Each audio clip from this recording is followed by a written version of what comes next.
Hi, this is Sarah Rudolph with Vital Life Physical Therapy and Wellness in Longview, Texas. Today I'm going to speak to you about using the Theracane as part of your home treatment program to continue the benefits of your myofascial release treatments that you receive in the clinic.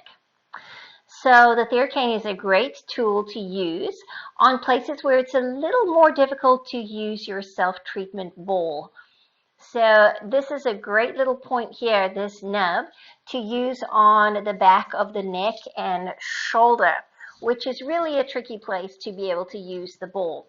Now, what you would want to do is try to use the Theracane on your skin.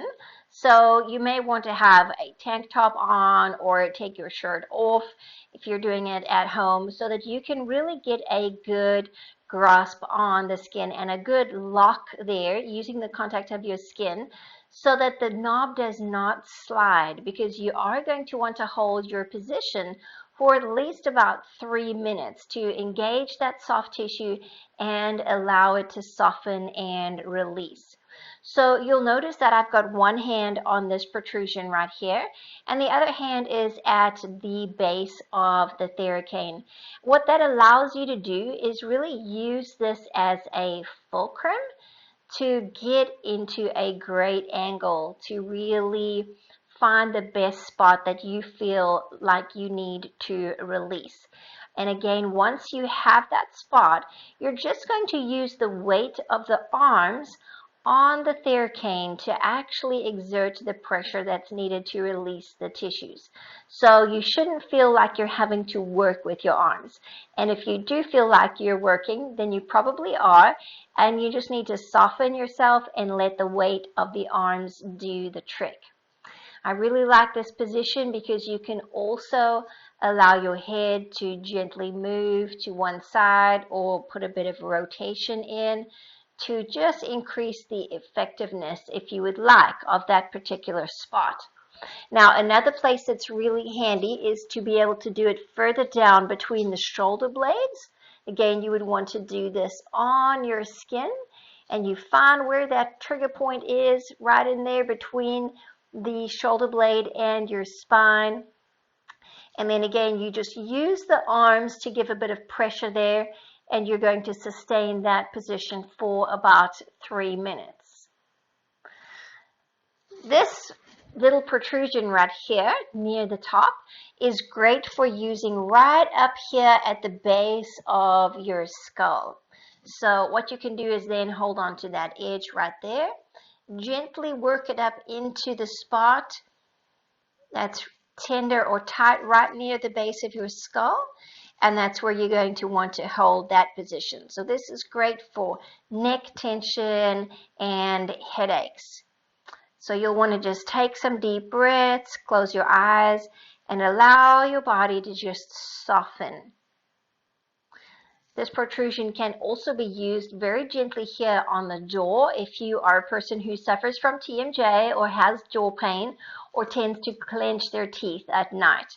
So you just place it gently in front of the ear there, in that muscle right there on the side of your jaw. And once you find that tight spot, you're again just going to want to hold it there. So not a lot of pressure. Once you have it, you're going to want to just relax the jaw. So another spot that you can use this on is right here on your pecs. So great position there.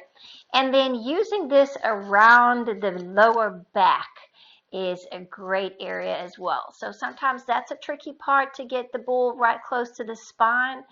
And you can again use this as a fulcrum to really find that spot that you feel like you need, and those little bit deeper trigger points, and you can just hold it right in there. So as you can see, it has a couple of other knobs, and these shorter knobs here are great to work on the leg. So you can just take that knob right there on your quads and find where that tender spot is. And once again, just using the weight of the arms to allow that knob to press into your thigh there where you feel that tight or tender spot. You can use these longer ones in here on the side of your leg for your ITB if you're a runner and tends to have tightness there. And then these short ones are also great for the shin. So if you're a runner and you may be prone to shin splints, you can get this on this muscle here on the front of your shin and find where that trigger point is that may be referring the pain down into your shin or possibly even down into your foot. And again, you're just going to want to hold that there for that 3 minutes or so to allow it to release.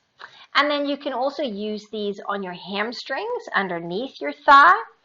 And this is also a great spot to use to release the back of your hip.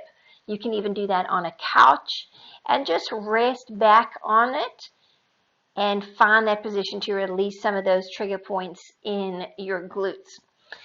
So this is a wonderful tool that you can use on multiple areas of the body.